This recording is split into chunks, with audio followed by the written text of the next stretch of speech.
like sewer water. Okay. So it's okay. All right. Well, do you have trouble making decisions? We got someone who can help. Psychologist Dr. Michael Friedrichs is with us this morning. Good to see you again, Doc. Always good to see you. Very casual. Yeah. You like this? Welcome to our kitchens. Yeah. So some people really do have a hard time making decisions. Yes. And I mean, not just deciding on a menu, but everyday decisions. Well, consummate professionals like yourselves usually have small decision-making trouble. In other words, what that means is at some point you come to undermine or undervalue the good decisions that you've made and overvalue the bad decisions that you made. But when you really think about it, the two of you, for example, have made thousands of good decisions to be here today. So it's usually, I mean, you really have, it usually is a factor of just sort of focusing too much on something recently that's gone wrong. But people who have chronic decision-making problems, that's usually about self-esteem. So, to understand, a lot of people think they can't make decisions because they labor over too long, when in reality they make good decisions. They just worry about not. Just focus on all the things that you've done right, and you'll get that confidence. All right, back. so let's talk about how you go about making good decisions and recognizing that's the short end. You're talking about shedding responsibility. Right. Well, it's interesting. There's a big body of literature on this now. We know that when people get anxious, the first thing they do is they give away their freedom. Dictators know this, and now we have some evidence that this is true. So what people do, there's a saying in psychology, when someone says, I can't, when they use the words can't, what they really mean is won't. So we always go right in, you know, why can't you? Why are you surrendering that ability? And it's to avoid responsibility. It's like somebody who won't make a commitment if you're in a relationship.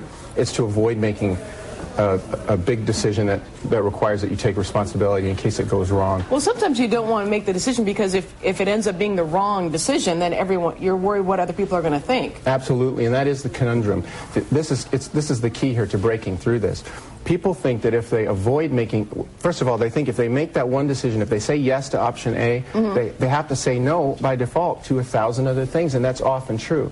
So what they do is they just don't make any decision at all. However, that's a decision in and of itself, right? Sitting on the fence is a decision. It's also the worst decision. To not make a decision. So when you say shed responsibility, you actually mean take responsibility. Go ahead and own it and go forward. Well, that's always good to get in. We tell people to get in a river and, you know, go with the flow and of the, you know, the current of the river, and the scenery will change. That's always a good thing. But here's really the important key. So even not making a decision is a decision in and of itself, and the research says that on aggregate, people far more regret at the end of their lives what they have not done than what they have done. So it really is your best bet to go forward. You say to make a lot of little decisions to kind of help you. And that's the key really with self-esteem, which the better word would have been self-control. It's regrettable that we use the word self-esteem. If you have self-control, self-esteem just follows. So what you do is, and the way that is built, it's like a bank. You have to make deposits so you can make withdrawals later.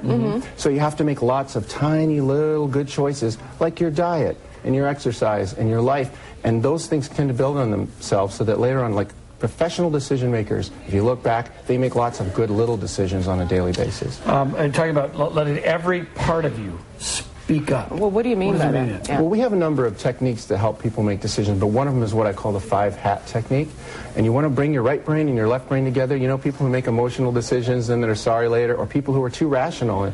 We have 5 hats. The first hat is the white hat. That's the rational hat. You put that on, you do your research. Very often in the course of doing research, a solution will present itself. Well, it's like what kind of TV you want to get. Absolutely. Right? Yeah, you did that before the show. That was right. And what you want to do is talk to someone who's like you, someone who's not like you, and someone who's done the things that you're thinking of doing. That's the first one. The second hat is what we call the red hat. That's the emotional hat. And just so put aside all the rational, just what feels best. They're often two different things. The 73-inch feels best. Yes. Talking about television. Yes. Perfectly. Yes. So threw me off my game there. Sorry. That's all right. The next hat you want to put on is the black hat, which is like your mother's. That's like your mother's voice. That's the one that says, don't invest in that, you'll never get your money back, and that's not going to work, and you shouldn't. And then you want to listen to that voice. Then we have the yellow hat, which is the positive. That's the high school cheerleader hat. You can do it, you can do it. And you want to look at both options. And the last one is the creative hat. And that's the one that says, what could grow from these options you want to look at? If you take all 5 of those things, put them in a blender, you'll find the solution will often emerge. It seems to me that when it comes to making decisions, and I don't think I'm good at it, because I worry about making the wrong decision, but you have to have a big picture of what you want in general in life, your big picture. Goals are critical now. Yeah, and even if you don't identify them as goals, I think just what do I want to be, where do I want to be, where do I want to go? And then how does this decision fit in with that plan? Strategic and tactical. Yeah, but is that too much? Is that overthinking it? If, I want a TV, but oh gosh, that's going to screw up my retirement.